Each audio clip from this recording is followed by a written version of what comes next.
Saludos amigos y hermanos, bienvenidos a nuestra lección de escuela sabática para hoy.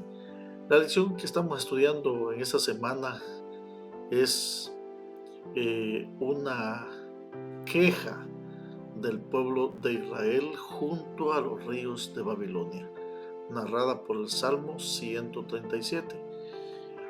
Y el tema de hoy es a las puertas de la muerte. Para hoy nos corresponde leer el Salmo 41, 1 al 4, Salmos 88, 3 al 12 y 102, 3 al 5, 11, 23 y 24, respondiendo a las preguntas: ¿qué experiencias se describen en estos salmos? ¿Y cómo nos identificamos con las circunstancias que el salmista pasa allí? Bueno, el Salmo 41 dice: bienaventurado el que piensa en el pobre en el día malo, lo librará Jehová. Jehová lo guardará y le dará vida. Será bienaventurado en la tierra y no lo entregarás a la voluntad de sus enemigos. El Salmo 88, 3 al 12 nos dice: porque mi alma está hastiada de males y mi vida cercana al Seol, cercana al sepulcro.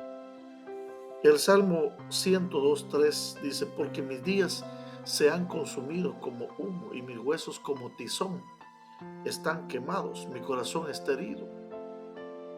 Expresa la condición paupérrima en la que se encontraba el salmista. El Salmo 102, 11 dice: mis días son como sombra que se va y me he secado como la hierba. Salmo 102, versículos 23 al 24 dice: Él debilitó mi fuerza en el camino, acortó mis días. Dije: Dios mío, no me cortes en la mitad de mis días, porque generación de generación son tus años.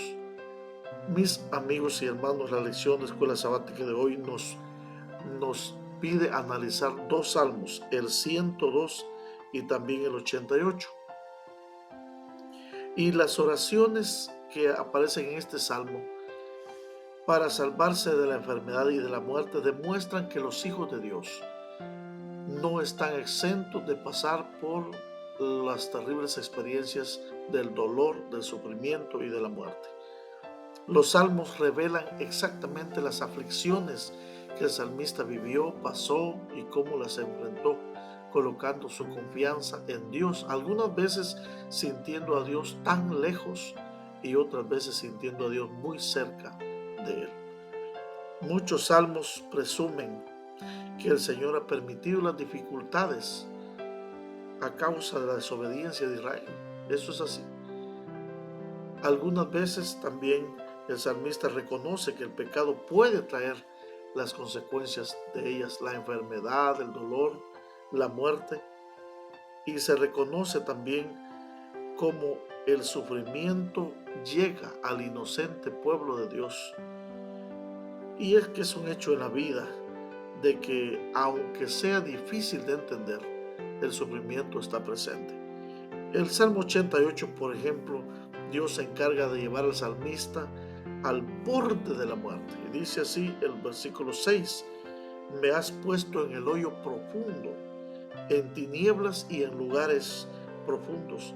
Sobre mí reposa tu ira, dice el salmista. En el umbral de la tumba, mis amigos y hermanos, el salmista recuerda los prodigios, la bondad, la fidelidad y la justicia de Dios.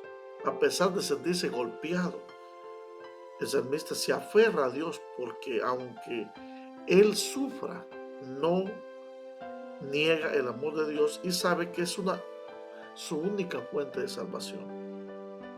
Estas apelaciones encontradas, mis hermanos y hermanas, en los salmos nos ayudan a entender que el salmista no solo reconoce el sufrimiento íntimo, el sufrimiento del ser humano, sino también la gracia íntima de Dios para cada uno de nosotros. Y ambas cosas son necesarias.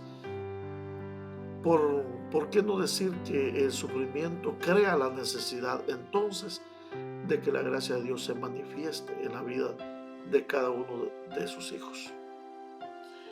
En resumen, mis amigos y hermanos, Porque Dios permite que existan el pecado y el sufrimiento. Decíamos ayer, ¿cuándo, hasta cuándo Dios permite el sufrimiento? ¿Hasta dónde llega la victoria de los impíos? ¿Hasta cuándo perdonará el pecado? ¿Hasta cuándo permanecerá en silencio? Y mis hermanos y amigos, los salmos son una fuente de experiencia en estos dos aspectos de la vida: el sufrimiento y la manifestación de la gracia de Dios. El hecho de que Dios permita el sufrimiento como liberación son demostraciones de su soberanía suprema. Por eso Job decía: recibiremos de Dios solamente lo bueno y no lo malo. En otras palabras, él pensaba que Dios era un Dios ecuánime, que también daba bueno, pero también daba malo. Pensemos por un momento en el sufrimiento de Cristo.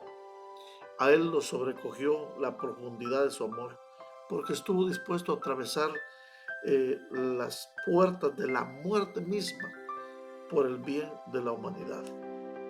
Pensemos entonces un momento a Jesús en la cruz del Calvario. Allí, ¿en qué medida esa realidad de Dios en Cristo incluso sufrió peor que cualquiera de nosotros? Debería también ayudarnos a mantener la fe en nuestra vida aún en momentos de sufrimiento y prueba. En San Mateo 5:4 Jesús dio una bienaventuranza y dijo: bienaventurados los que lloran, porque ellos recibirán consolación. En la Magdalena de Juan dice: hay también en las palabras del Salvador un mensaje de consuelo para aquellos que sufren la aflicción o la pérdida de un ser querido. Nuestras tristezas no brotan de la tierra. Dios no aflige ni entristece voluntariamente a un hijo, a los hijos de los hombres. Cuando Él permite que suframos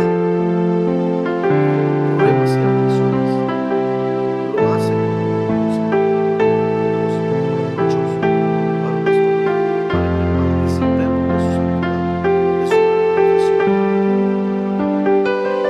La fe se pone a prueba en los momentos amargos y difíciles, pero después resulta también una bendición para cada uno de nosotros. El golpe fuerte puede marchitar los gozos terrenales, pero a su vez abrir nuestros ojos para ver qué hay en el cielo. ¿Cuántos son los que nunca han enfrentado o han pasado por la tristeza y todavía han buscado consuelo en Cristo Jesús? Muchas personas, si no es por la situación difícil, triste que atraviesan, no encontraran o no buscaran a Cristo Jesús. Por lo tanto, mis hermanos, las pruebas de la vida son los instrumentos en las manos de Dios para eliminar de nuestro carácter toda impureza y toda tosquedad. Que Dios nos ayude para que juntos podamos seguir adelante y pidiéndole al Señor que nos ayude, aunque estemos a las puertas de la muerte, como dice el Salmo 23: aunque ande en valle de sombra y de muerte, no temeré mal alguno, porque tú estás conmigo. Que la presencia de Cristo Jesús sea en la vida de cada uno de nosotros, y que aunque estemos al borde de la muerte, podamos entender